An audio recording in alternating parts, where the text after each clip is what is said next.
certainement quelque chose qui le bloquera, mais on ne sait pas encore, et donc on est un peu aveugle. Donc, et pourquoi les mecs ils y vont pas carrément, ils chantent pas alors? Parce qu'on vient de 1,40, qu'on a déjà pas eu de Oui, 1500 points. alors, je te casse pas que je pose des questions, c'est que je connais les réponses. Mais ce que je veux dire, c'est que je te pousse un peu. Alors, dans ce cas-là, pourquoi tu penses que ça va baisser? Est-ce que c'est pas un point d'alerte ou un point de rebond?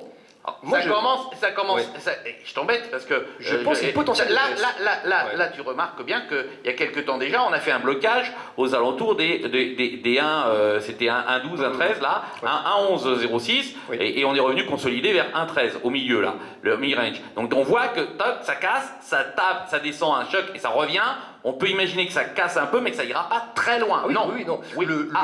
D'accord. On peut imaginer, mais il faudrait qu'il y ait ce qu'on appelle un game changer. C'est-à-dire qu'il faudrait qu'il y ait un événement de marché, qu'à un moment donné, que ce soit une décision de banque centrale, soit une déclaration, soit un événement macroéconomique, qui fasse comprendre au marché qu'on est sur la fin de la tendance. Il faut un événement majeur, en fait. Tant qu'il n'y a pas cet événement majeur reconnu, vu et interprété comme tel par le marché, il n'y a pas de raison que les fondamentaux actuels... Un événement majeur, c'est par exemple que la Fed décide, alors qu'elle a tenu un discours de relèvement de taux, ne fasse qu'un petit relèvement, par exemple en juin ou juillet, 0,25, et annonce dans la foulée, il n'y aura plus rien avant 8 mois ou 10 mois, ou voilà, qu'elle derrière elle mette un espace de temps très large, et à ce moment-là, on aura un rebond très fort de l'euro par rapport au dollar. Elle ne le fera pas avant 2016. Aussi, ça peut être là, que je pense. Vraiment le marché à contre-pied. Ce que je pense. On explique. Hier, Lockhart de la Fed, par exemple, qui est un faucon, hein, avec Bullard et dans ce comité, il y a des colombes et des faucons. Lockhart est plutôt un faucon. Lui, hier, a expliqué qu'il n'a pas laissé de place au doute. Il n'a pas dit peut-être. Il dit qu'il y aura un relèvement de taux juin, juillet ou septembre. Voilà. Donc il a fixé le cadre. Si effectivement il y a une décision, c'est des décisions collégiales, hein, qui ne se font pas sur cette base-là, là effectivement il peut y avoir un rebond de l'euro relativement fort de 500 000 points. Je ne vais pas faire mon anti-américain primaire, parce que mais on a déjà eu l'Irak et des trucs comme ça. Ils peuvent nous faire un peu de flûte hein, aussi. Bon, après, le problème qu'ils ont en ce moment, c'est que le dollar s'apprécie beaucoup. La dette d'entreprise peut être impactée par ce dollar qui monte, même si la dépendance de l'économie américaine n'est pas extrêmement forte sur les exportations. Donc c'est pas forcément un problème majeur à court terme. Entendu, Alexandre. Donc on a une perspective, la perspective d'IG, Alexandre Baradès, que vous retrouvez régulièrement sur BFM, mais aussi IG, IGTV, ou sur Twitter, etc. Vous pouvez le retrouver également. Alors, Christopher, pour l'autre grande maison, on n'a que des grandes maisons aujourd'hui à table, ici, pour commenter. Christopher Demick pour Saxo. Alors d'ailleurs, j'ai vu hier avec intérêt ton intervention sur LCI, sur le chômage. J'ai retweeté un petit truc d'ailleurs, ou LinkedIn, je sais plus. Non, mais c'est parce qu'il y avait intérêt. Donc c'est toujours intéressant de te voir, tu diffuses pas mal. Alors, sur l'eurodoll, que pense Saxo, que pense Christopher Demick? Alors, attends que j'essaye de trouver ton graphique. T'es où? T'es pas là, t'es là. Hop. Voilà, c'est le premier. Alors peut-être en plus petit pour l'avoir en bas. Là, c'est le premier. Merci beaucoup. Donc déjà, bonjour à tous.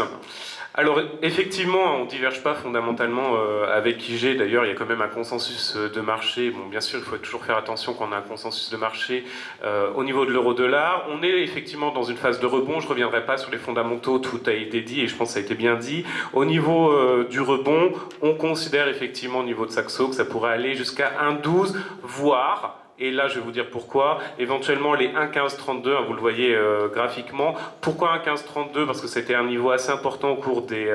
cette zone a été assez importante au cours des dernières semaines. Et surtout, qu'est-ce qui pourrait entraîner un rebond un peu plus accentué? De meilleurs chiffres en zone euro. Mais vraiment, le scénario privilégié au niveau de Saxo, c'est quand même qu'on ait échec à franchir la zone des 1,12. Donc bien sûr, parité, hein, il faut reconnaître que je crois, on va voir si tout le monde est d'accord avec cela, mais probablement la parité. Les événements, c'est le différentiel de politique monétaire, tout à fait d'accord avec cela. Vous avez une zone déjà autour des 1,0680, 1,07 qui sera intéressant à surveiller dans la tendance baissière. Bien sûr, le niveau qui a été évoqué au niveau des 1,0450 sera également crucial dans cette perspective-là.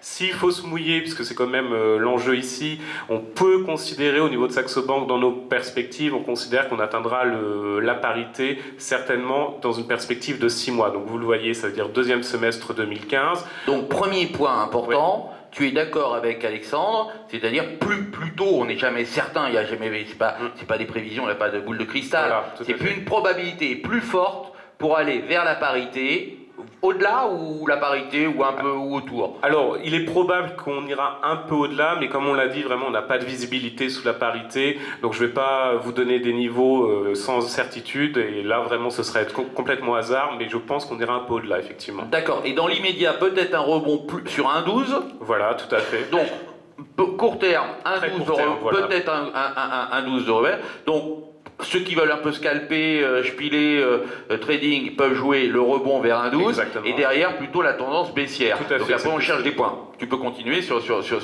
et ça. Mais qu'est-ce qui te ferait changer d'idée? Qu'est-ce qui remettrait tout ça en question?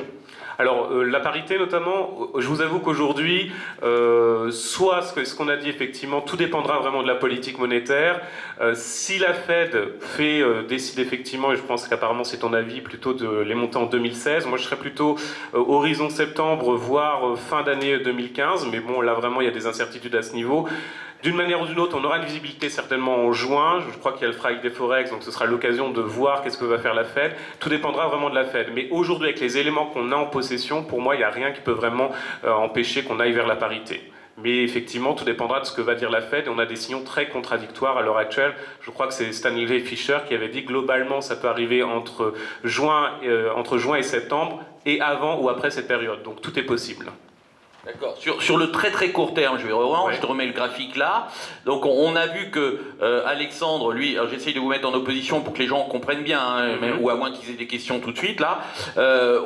Pour Alexandre, toi tu penses 1,12 ça va plutôt y aller. Mais est-ce que tu achètes maintenant ou t'attends que ça casse les sommets actuels, les derniers sommets du rebond, c'est-à-dire aux alentours des 1,10, 50, 51, ou t'attends un petit repli après un rebond? Qu'est-ce que plutôt le deuxième scénario, effectivement, peut-être un petit repli, d'accord. Ouais. Et avant, et tu penses que derrière ça va rebondir et partir voilà. Pour aller chercher les 1,12. Effectivement, très court terme, hein, par contre, effectivement. Qu'est-ce qui. Et alors, d'accord, mais et graphiquement, tu as exposé les raisons fondamentales, mais graphiquement, qu'est-ce qu'il faudrait? Il y aurait une hausse qui partirait beaucoup plus forte, ça remettrait en question ton scénario ou pas de baisse vers la parité? Pour l'instant, tant qu'on ne franchit pas vraiment la zone des 1,15-30 à peu près, et là déjà ça voudrait dire très certainement le scénario de la parité est déjà remis en question, pour moi on reste toujours effectivement sur la baisse plutôt. 1,15-30, ouais, c'est le sommet de la zone de consolidation qu'on a eu durant février, là, voilà. Ici, ce point-là. D'accord, ok. Des choses à ajouter? Non, rien. Ok. David? Alors David Furcage, qui a sa propre société de conseil et logiciel d'analyse technique 350 iWave. 360, j'en ai oublié, je t'en ai pris un petit peu avant en passant. C'est pas grave. 360, et qui intervient pour Active Trade. Alors, je vais te mettre tout de suite, c'est lequel? C'est celui-là? Oui. Alors, bonjour mesdames et messieurs. Donc je vais vous donner mon sentiment sur la paire euro-dollar. Et je vais commencer par un graphique que nous affectionnons, que nous avons produit donc, chez iWave, et qui est extrêmement important. Le marché d'échange est un marché de flux. Dans ce marché d'échange, rien ne se perd, rien ne se crée, tout se transforme. Un investisseur, par exemple, qui solde des positions en euros, il doit aller forcément acheter une autre devise. Et en fait, ce graphique est la caisse de résonance en fait, de ces différentes devises qui évoluent les unes par rapport aux autres. La courbe jaune que vous pouvez observer sur le graphique, donc, est ici un graphique de performance des différents indices de devises en fréquence journalière, représente le dollar index. Un dollar index qui, contrairement à celui dont a parlé M. Baradez, est un dollar index qui n'est le nôtre en tout cas non pondéré par des flux commerciaux et qui uniquement s'intéresse à un panier de devises, donc le dollar contre un ensemble de devises, donc l'euro, le franc suisse, etc., mais qui est équipondéré. On s'intéresse là à une approche en termes de flux. Sur cette courbe jaune, vous pouvez observer la chose suivante. Eh bien, elle est en constante évolution haussière depuis le mois de juillet, le mois de juin et le mois de juillet de l'année dernière.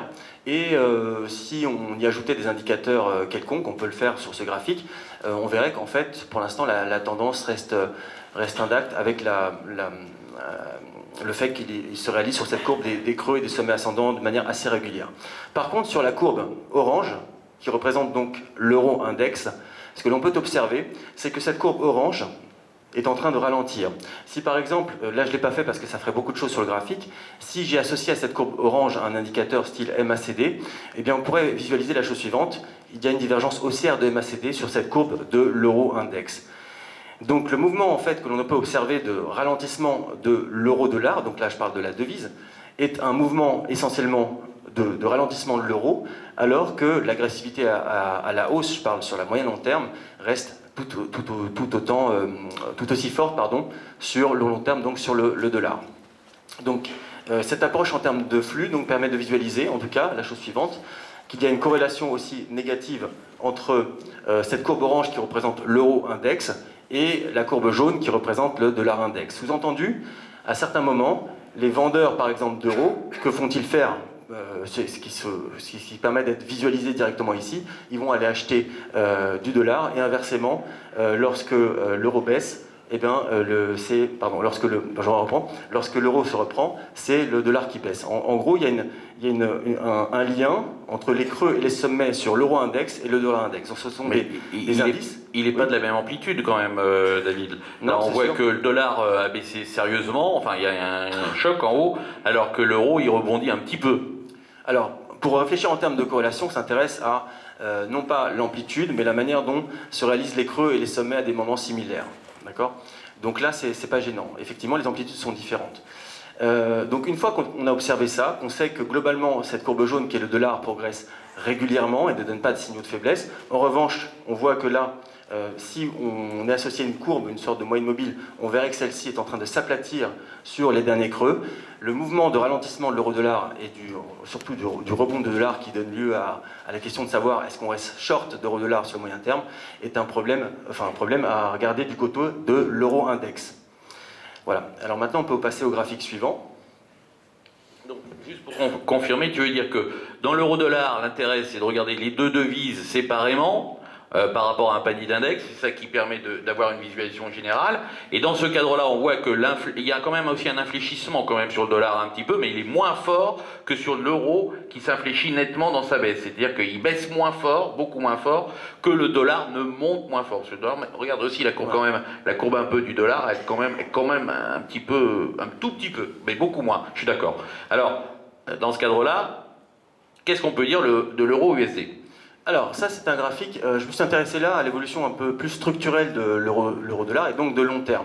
Et ce que l'on peut observer sur ce graphique, qui est un graphique en fréquence hebdomadaire, c'est que l'euro-dollar, en fait, a évolué dans une sorte de consolidation qu'on peut appeler un triangle, appelez-le comme vous voulez, c'est pas vraiment le plus important, pendant un certain temps. Et ce que je voulais rajouter aussi, et ce qui est très important donc, sur le marché d'échange, qui a été relevé par les précédents conférenciers, c'est que le marché d'échange évolue en fonction d'un différentiel de politique monétaire. Et ce qui est très criant justement sur l'euro d'un côté et le dollar de l'autre. Et en fait, à un moment donné, ce qui a provoqué cette accélération extrêmement baissière de l'euro-dollar, c'est que cette asymétrie s'est faite à peu près à des moments identiques. C'est-à-dire que l'année dernière, à peu près vers mi-2014, il y a eu d'une part une banque centrale européenne qui a été de plus en plus accommodante, contre une banque américaine, une banque centrale européenne, j'ai dit, contre une banque américaine qui, elle, a commencé à signifier qu'elle voulait s'extraire de sa politique extrêmement accommodante. Et en fait, ça a eu pour effet d'accroître en fait, le différentiel de taux d'une part et d'autre de l'Atlantique, et donc d'attirer en fait, des flux de capitaux, nécessairement, là où l'argent est le mieux rémunéré, donc sur le dollar, au détriment de l'euro. Et donc c'est ce qui explique cette accélération vertigineuse de l'euro-dollar. Alors à présent, qu'est-ce que l'on peut en dire? Alors il y a deux solutions. Soit vous êtes déjà positionné, j'espère en tout cas, à la baisse sur l'euro-dollar et non pas à la hausse. Et si c'est le cas, la seule chose qu'on peut se poser comme question, c'est finalement, est-ce que la tendance est encore intacte? Et encore, on peut rajouter un second volet de questions, c'est est-ce qu'elle ralentit? Alors, par rapport à le graphique précédent que je vous ai montré tout à l'heure, on peut dire que la tendance est encore à la baisse, évidemment. Cependant, elle ralentit. C'est-à-dire, quand je vous ai montré tout à l'heure l'euro index, celui-ci est en train de diverger. Il y avait des divergences haussières, par exemple, de MACD que je n'ai pas montré, mais qui sont effectivement bien là. Donc, en fait, on est face à quoi? Si on est vendeur d'euro-dollar, de mon point de vue, on peut conserver une position à la baisse, mais celle-ci, comme cette parité est en train de ralentir, on peut donc conserver cette position, mais aussi penser à alléger une partie. D'accord? Sachant, vous le savez tous, qu'un tien vaut mieux que deux tu l'auras. D'accord? Évitez de penser, parce que cette courbe est verticale, qu'elle va aller très rapidement sur des niveaux de 1,1 voire 0,96. Il y a un très fort consensus à la baisse, certes, mais ce que l'on observe d'un point de vue graphique, c'est que cette courbe ralentit. Donc, si j'étais structurellement baissier sur l'euro-dollar, moi je suis plutôt très court-termiste, donc très intraday sur les devises, mais si j'étais structurellement à la baisse sur l'euro-dollar, ce que je ferais, c'est que j'allégerais une partie de ma position parce que cette courbe ralentit. Et donc, je chercherais à extraire une partie de mon capital pour aller le positionner sur une autre devise qui a un potentiel d'accélération. Maintenant, si vous n'êtes pas positionné sur cette devise, eh bien, puisqu'elle ralentit, je n'ai pas vraiment envie d'aller vendre quelque chose qui ralentit. Pour moi, il y a deux niveaux de questions qu'il faut se poser sur un graphique, toujours. C'est premièrement celui de l'existence d'une tendance haussière, baissière ou neutre. Et si la tendance est haussière, baissière, ou haussière, pardon, alors, deuxième niveau de question, c'est quelle est la phase dans la tendance? Est-ce que le marché accélère, auquel cas j'ai intérêt à positionner, ou est-ce qu'il décélère? Eh bien, s'il décélère, j'ai aucun intérêt à me positionner sur un marché qui décélère. Je vais aller chercher des devises qui ont plus de potentiel à la baisse ou à la hausse. Cette devise étant en train de décélérer, si je ne suis pas positionné dessus, je vais aller chercher autre chose. Voilà. D'accord. Donc, si on pouvait résumer, tu as dit des choses intéressantes et justement qui étaient un peu qui se distinguaient de ce qu'on entend habituellement, c'est-à-dire les comparaisons entre les différentes devises, donc à partir du dollar index et de l'euro index, qui est intéressante comme notion, mais tu fais souvent ça, des valeurs, des forces relatives un petit peu entre différents éléments. J'ai remarqué souvent dans tes études, c'est souvent ça. Et dans ce cadre-là, tu t'apercevais que l'euro s'infléchissait plus, enfin commençait à baisser moins que ce qu'il y avait. Et sur la tendance elle-même directement, effectivement, tu constates qu'elle reste baissière, mais tu n'es pas trop favorable. Enfin, tu n'appuies pas. Tu te distingues un peu de nos deux premiers intervenants dans le fait que tu ne penses pas que ça va aller à la paire euro-dollar. Alors, non, alors attention, D'accord. Je reprends. Merci. La tendance est baissière. Je dis qu'elle ralentit. Elle peut donner lieu à une consolidation passagère avant la réalisation de nouveaux creux. Et pour obtenir cette réponse, j'irai regarder dans le graphique plus haut à un moment donné. Voilà. Je ne dis pas qu'on ne va pas aller à 1,01, je dis que ça ralentit.